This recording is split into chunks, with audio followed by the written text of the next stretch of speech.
ಹಿಮಾಲಯ ಭಾರತದ ಪಾಲಿನ ರಕ್ಷಕ, ದೇವಾನುದೇವತೆಗಳ ನೆಲೆವೀಡು, ಪವಿತ್ರ ಗಂಗೆಯ ಉಗಮ ಸ್ಥಾನ. ಇಲ್ಲಿನ ಗಾಳಿಯಲ್ಲಿ ಭಕ್ತಿ ಇದೆ, ಇಲ್ಲಿನ ನೀರಿನಲ್ಲಿ ಜೀವಶಕ್ತಿ ಇದೆ. ಆದ್ರೆ ಇದೇ ಹಿಮಾಲಯದ ನಂದಾದೇವಿ ಶಿಖರದ ಆಳದಲ್ಲಿ ಕಳೆದ 60 ವರ್ಷಗಳಿಂದ ಒಂದು ಭಯಾನಕ ರಹಸ್ಯ ಅಡಗಿದೆ ಅನ್ನೋದು ನಿಮಗೆ ಗೊತ್ತಾ? ಹೌದು ವೀಕ್ಷಕರೇ, ಅದು ಕೇವಲ ಕಳೆದು ಹೋದ ವಸ್ತುವಲ್ಲ, ಅದು ಒಂದು ಟೈಮ್ ಬಾಂಬ್. ಅದರ ಒಳಗಿರೋದು ಸಾಮಾನ್ಯ ಬ್ಯಾಟರಿ ಅಲ್ಲ, ಜಗತ್ತಿನ ಅತ್ಯಂತ ಅಪಾಯಕಾರಿ ವಿಕಿರಣಶೀಲ ವಸ್ತುಗಳಲ್ಲೊಂದಾದ ಪ್ಲೂಟೋನಿಯಂ. 1965ರಲ್ಲಿ ಅಮೆರಿಕಾದ ಸಿಐಎ ಮತ್ತು ಭಾರತದ ಗುಪ್ತಚರ ಇಲಾಖೆ ಸೇರಿ ನಡೆಸಿದ ಒಂದು ಸೀಕ್ರೆಟ್ ಮಿಷನ್. ಅದು ವಿಫಲವಾಯಿತು. ಅದರ ಪರಿಣಾಮ ಇಂದು ನಾವೆಲ್ಲ ಪವಿತ್ರ ಅಂತ ಪೂಜಿಸೋ ಗಂಗಾ ನದಿಯ ಮೂಲದಲ್ಲೇ ಆ ನ್ಯೂಕ್ಲಿಯರ್ ಡಿವೈಸ್ ಎಲ್ಲೋ ಹುದುಗಿ ಹೋಗಿದೆ. ಅದು ಸ್ಫೋಟಗೊಂಡ್ರೆ ಏನಾಗುತ್ತೆ? ಅದರೊಳಗಿನ ವಿಷಕಾರಿ ಪ್ಲುಟೋನಿಯಂ ನೀರಿಗೆ ಸೇರಿದ್ರೆ ಉತ್ತರ ಭಾರತದ ಕಥೆ ಏನಾಗುತ್ತೆ? ಇವತ್ತಿನ ವಿಡಿಯೋದಲ್ಲಿ ಭಾರತದ ಇತಿಹಾಸದ ಅತ್ಯಂತ ರೋಚಕ ಮತ್ತು ಭಯಾನಕ ಕೋಲ್ಡ್ ವಾರ್ ಮಿಸ್ಟ್ರಿಯನ್ನ ಭೇದಿಸೋಣ. ಹಾಗೆ ಮೆಂಬರ್ ಓನ್ಲಿ ವಿಡಿಯೋಗಳಿಗಾಗಿ ಕೆಳಗಿನ ಜಾಯಿನ್ ಬಟನ್ ಕ್ಲಿಕ್ ಮಾಡಿ ಪ್ರೀಮಿಯಂ ಮೆಂಬರ್ ಆಗಿ. ಇನ್ನು 7 ಸ್ಯಾಂಡ್ಸ್ ಅವರ Shirdi Nashik trip details screen ಮೇಲಿದೆ. ಆಸಕ್ತರು ಸ್ಕ್ರೀನ್ಶಾಟ್ ತಗೊಳ್ಳಿ. ಬನ್ನಿ ಶುರು ಮಾಡೋಣ. ಕಾಲವನ್ನ ಸ್ವಲ್ಪ ಹಿಂದಕ್ಕೆ ತಳ್ಳೋಣ. ಅದು 1964ನೇ ಇಸ್ವಿ. ಜಗತ್ತು 2 ಭಾಗವಾಗಿತ್ತು. ಒಂದ್ ಕಡೆ ಅಮೆರಿಕ, ಇನ್ನೊಂದು ಕಡೆ ಸೋವಿಯತ್ ರಷ್ಯಾ. ಇದನ್ನೇ ನಾವು ಶೀತಲ ಸಮರ ಅಥವಾ ಕೋಲ್ಡ್ ವಾರ್ ಅಂತ ಕರಿತೀವಿ. ಆದ್ರೆ ಈ ಸಮಯದಲ್ಲಿ ಭಾರತದ ಪಾಲಿಗೆ ದೊಡ್ಡ ತಲೆನೋವಾಗಿ ಬೆಳೆದಿದ್ದು ನಮ್ಮ ನೆರೆಹೊರೆಯ ದೇಶ ಚೀನಾ. 1962ರ ಯುದ್ಧದಲ್ಲಿ ಭಾರತಕ್ಕೆ ಚೀನಾ ಆಘಾತ ನೀಡಿತ್ತು.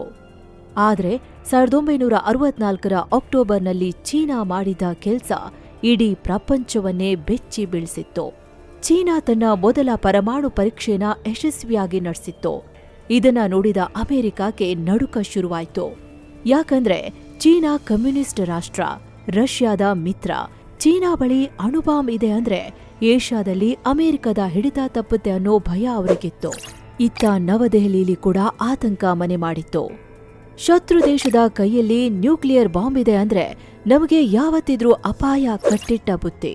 ಆಗ ಹುಟ್ಟಿದ್ದೆ ಒಂದು ಐತಿಹಾಸಿಕ ಒಪ್ಪಂದ. ಅಮೆರಿಕದ ಕುಖ್ಯಾತ ಗುಪ್ತಚರ ಸಂಸ್ಥೆ ಸಿಐಎ ಮತ್ತು ಭಾರತದ ಇಂಟೆಲಿಜೆನ್ಸ್ ಬ್ಯೂರೋ ಕೈ ಜೋಡಿಸಿದ್ವು. ಅವರ ಪ್ಲಾನ್ ಇದಾಗಿತ್ತು: ಚೀನಾ ತನ್ನ ಕ್ಷಿಪಣಿಗಳನ್ನ ಎಲ್ಲಿ ಪರೀಕ್ಷಿಸ್ತಿದೆ, ಅವರ ರೇಡಿಯೋ ಸಿಗ್ನಲ್ಗಳು ಏನು ಹೇಳ್ತಿವೆ, ಇದನ್ನೆಲ್ಲ ಕದ್ದು ಕೇಳಬೇಕು. ಆದ್ರೆ ಚೀನಾದ ಒಳಗೆ ಹೋಗಿ ಸ್ಪೈ ಮಾಡೋದು ಅಸಾಧ್ಯವಾಗಿತ್ತು. ಹಾಗಾದ್ರೆ ದಾರಿ ಏನು? ಉತ್ತರ ಸರಳವಾಗಿತ್ತು, ಆದ್ರೆ ಅಪಾಯಕಾರಿಯಾಗಿತ್ತು. ಹಿಮಾಲಯದ ಎತ್ತರದ ಶಿಖರದ ಮೇಲೆ ಒಂದು ಶಕ್ತಿಶಾಲಿ ಗುಪ್ತಚರ ಸಾಧನ ಅಥವಾ ಸ್ಪೈ ಡಿವೈಸ್ ಇಟ್ರೆ ಅಲ್ಲಿಂದ ನೇರವಾಗಿ ಚೀನಾದ ಚಟುವಟಿಕೆಗಳನ್ನ ಗಮನಿಸಬಹುದು. ಅದಕ್ಕಾಗಿ ಅವರು ಆರಿಸಿಕೊಂಡ ಜಾಗವೇ ಭಾರತದ 2ನೇ ಅತ್ಯಂತ ಎತ್ತರದ ಶಿಖರ ನಂದಾದೇವಿ. ಪರ್ವತವೇನೋ ಫಿಕ್ಸ್ ಆಯ್ತು, ಆದ್ರೆ ಅಲ್ಲೊಂದು ದೊಡ್ಡ ಸಮಸ್ಯೆ ಇತ್ತು. ನಂದಾದೇವಿ ಶಿಖರ ಇರೋದು ಸಮುದ್ರ ಮಟ್ಟದಿಂದ ಸುಮಾರು 25,643 ಅಡಿ ಎತ್ತರದಲ್ಲಿ. ಅಲ್ಲಿನ ತಾಪಮಾನ -40 ಡಿಗ್ರಿ ಇರುತ್ತೆ. ಅಂತಹ ಕೊರೆಯೋ ಚಳಿಯಲ್ಲಿ ಸಾಮಾನ್ಯ ಬ್ಯಾಟರಿಗಳು ಕೆಲವೇ ಗಂಟೆಗಳಲ್ಲಿ ಫ್ರೀಸ್ ಆಗ್ಬಿಡುತ್ತೆ. ನಮಗೆ ಬೇಕಾಗಿದ್ದು ವರ್ಷಗಟ್ಟಲೆ ಕೆಲಸ ಮಾಡೋ ಬ್ಯಾಟರಿ. ಅದಕ್ಕೆ ಅಮೆರಿಕದ ವಿಜ್ಞಾನಿಗಳು ತಯಾರಿಸಿದ್ದು ಸ್ನ್ಯಾಪ್ 19 ಎನ್ನುವ ನ್ಯೂಕ್ಲಿಯರ್ ಜನರೇಟರ್. ಗಮನ ಇಟ್ಟು ಕೇಳಿ, ಇದ್ರೊಳಗೆ 7 ಪ್ಲೂಟೋನಿಯಂ ಕ್ಯಾಪ್ಸುಲ್ಗಳಿದ್ವು. ಪ್ಲೂಟೋನಿಯಂ ಸ್ವತಃ ಬಿಸಿಯಾಗಿರುತ್ತೆ. ಆ ಶಾಖವನ್ನೇ ವಿದ್ಯುತ್ತಾಗಿ ಪರಿವರ್ತಿಸಿ ಈ ಸ್ಪೈ ಡಿವೈಸ್ ಕೆಲಸ ಮಾಡಬೇಕಿತ್ತು. ಆದ್ರೆ ಇಲ್ಲೊಂದು ಭಯಾನಕ ಸತ್ಯ ಇದೆ. ಪ್ಲೂಟೋನಿಯಂ 238 ಮನುಷ್ಯ ಕುಲಕ್ಕೆ ಗೊತ್ತಿರೋ ಅತ್ಯಂತ ವಿಷಕಾರಿ ವಸ್ತುಗಳಲ್ಲಿ ಒಂದು. ಇದರ ಒಂದು ಸಣ್ಣ ಕಣ, ಕೇವಲ ಒಂದು ಧೂಳಿನಷ್ಟು ಕಣ ನಿಮ್ಮ ಶ್ವಾಸಕೋಶ ಸೇರಿದ್ರೆ ಸಾಕು, ಕ್ಯಾನ್ಸರ್ ಗ್ಯಾರಂಟಿ.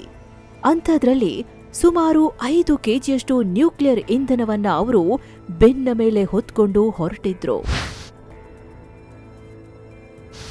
ಮಿಷನ್ ಶುರುವಾಗಿದ್ದು 1965ರ ಅಕ್ಟೋಬರ್ನಲ್ಲಿ. ಭಾರತದ ಲೆಜೆಂಡರಿ ಪರ್ವತಾರೋಹಿ ಕ್ಯಾಪ್ಟನ್ MS ಕೊಹ್ಲಿ ಈ ತಂಡದ ನೇತೃತ್ವ ವಹಿಸಿದ್ರು. ಅವರ ಜೊತೆ ಅಮೆರಿಕದ ಪರಿಣಿತ ಕ್ಲೈಂಬರ್ಗಳು ಮತ್ತು ನಮ್ಮ ಹೆಮ್ಮೆಯ ಶೇರ್ಪಾಗಳಿದ್ರು. ಸುಮಾರು 56 ಕೆಜಿ ತೂಕದ ಆ ನ್ಯೂಕ್ಲಿಯರ್ ಡಿವೈಸ್ ಅನ್ನ ಬೆನ್ನ ಮೇಲೆ ಹೊತ್ಕೊಂಡು ಪ್ರಾಣದ ಹಂಗು ತೊರೆದು ಅವರು ಮೇಲೇರ್ತಾ ಇದ್ರು.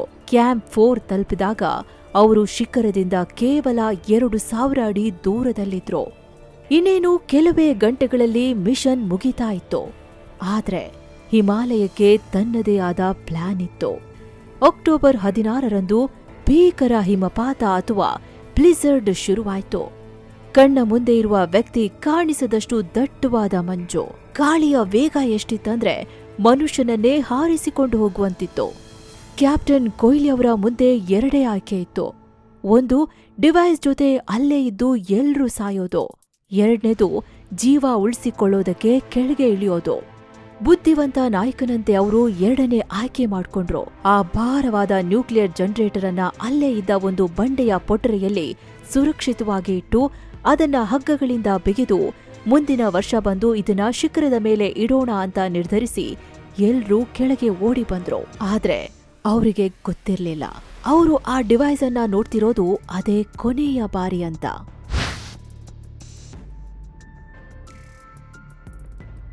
ಚಳಿಗಾಲ ಮುಗೀತು. 1966ರ ವಸಂತ ಕಾಲ ಬಂತು. ಹೋದ ವರ್ಷ ಅರ್ಧಕ್ಕೆ ನಿಂತಿದ್ದ ಕೆಲಸವನ್ನ ಮುಗಿಸಲು ಅದೇ ತಂಡ ಮತ್ತೆ ನಂದಾದೇವಿ ಏರಿತ್ತು. ಅವರು ಹುರುಪಿನಿಂದ ಕ್ಯಾಂಪ್ 4 ಕಡೆ ಹೋದ್ರು.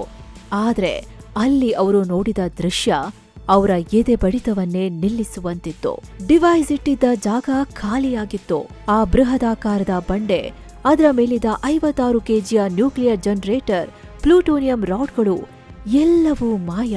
ಅಲ್ಲಿ ಯಾವುದೇ ಮನುಷ್ಯರು ಬಂದಿರಲು ಸಾಧ್ಯ ಇಲ್ಲ. ಹಾಗಾದ್ರೆ ಏನಾಯ್ತು? ವಿಜ್ಞಾನಿಗಳ ಲೆಕ್ಕಾಚಾರದ ಪ್ರಕಾರ ಚಳಿಗಾಲದಲ್ಲಿ ಸಂಭವಿಸಿದ ಬಲವಾದ ಹಿಮಪಾತ ಅಥವಾ ಹಠಾತ್ ಕುಸಿತದಿಂದ ಆ ಡಿವೈಸ್ ಜಾರಿ ಕೆಳಗಿನ ಪ್ರಪಾತಕ್ಕೆ ಬಿದ್ದಿರಬಹುದು. ಅದು ಬಿದ್ದಿದ್ದು ಎಲ್ಲಿಗೆ? ನೇರವಾಗಿ ನಂದಾದೇವಿ ಗ್ಲೇಷಿಯರ್ ಒಡಲಿಗೆ. ಈ ಗ್ಲೇಷಿಯರ್ ಕರಗಿದ ನೀರು ಎಲ್ಲಿಗೆ ಹೋಗುತ್ತೆ ಗೊತ್ತಾ? ಅದೇ ಋಷಿಗಂಗಾ ನದಿಗೆ. ಮುಂದೆ ಅದು ಧೌಲಿಗಂಗಾ ಆಗಿ ಅಲಕಾನಂದ ಸೇರಿ ಕೊನೆಗೆ ಗಂಗಾ ನದಿಯಾಗತ್ತೆ.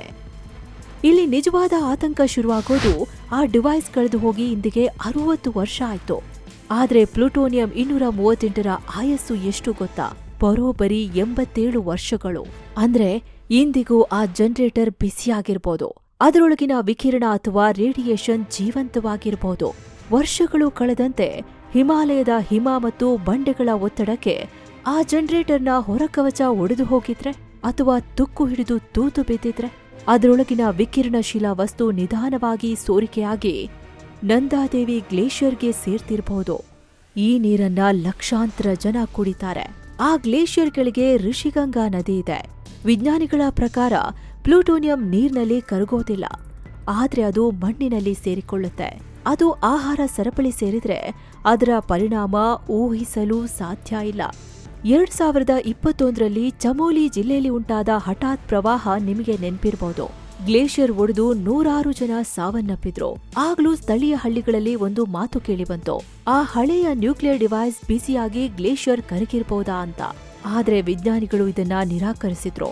ಅದು ನೈಸರ್ಗಿಕ ವಿಕೋಪ ಅಂದ್ರು. ಆದ್ರೂ ಜನರ ಮನಸ್ಸಲ್ಲಿ ಭಯ ಮಾತ್ರ ಹಾಗೇ ಉಳಿದಿದೆ.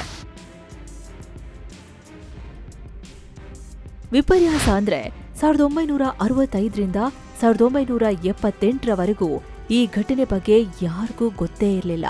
ಭಾರತ ಮತ್ತು ಅಮೆರಿಕ ಸರ್ಕಾರಗಳು ಇದನ್ನ ಪರಮ ರಹಸ್ಯವಾಗಿ ಇಟ್ಟಿದ್ವು. ಡಿವೈಸ್ ಕಳೆದು ಹೋದ ತಕ್ಷಣ ಸಿಐಎ ಸುಮ್ಮನೆ ಕೂರ್ಲಿಲ್ಲ. 1966, 1967ರಲ್ಲಿ ಮತ್ತೆ ಹುಡುಕಾಟ ನಡೆಸಿದ್ರು. ಹೆಲಿಕಾಪ್ಟರ್ಗಳಲ್ಲಿ ಬಂದು ನ್ಯೂಟ್ರಾನ್ ಡಿಟೆಕ್ಟರ್ ಬಳಸಿ ಇಡೀ ಪರ್ವತವನ್ನ ಸ್ಕ್ಯಾನ್ ಮಾಡಿದ್ರು. ಮಣ್ಣು ನೀರು ಪರೀಕ್ಷೆ ಮಾಡಿದ್ರು. ಆದ್ರೆ ಆ ಡಿವೈಸ್ ಮ್ಯಾಜಿಕ್ ಮಾಡದಂತೆ ಮಾಯವಾಗಿತ್ತು. ಕೊನೆಗೆ 1978ರಲ್ಲಿ ಅಮೆರಿಕಾದ ಔಟ್ಸೈಡ್ ಮ್ಯಾಗಝೀನ್ ಈ ಸುದ್ದಿಯನ್ನ ಬ್ರೇಕ್ ಮಾಡಿದಾಗ ಇಡೀ ಜಗತ್ತು ಬೆಚ್ಚಿ ಬಿದ್ದಿತ್ತು. ಭಾರತದ ಪಾರ್ಲಿಮೆಂಟ್ನಲ್ಲಿ ಕೋಲಾಹಲ ಎದ್ದಿತ್ತು.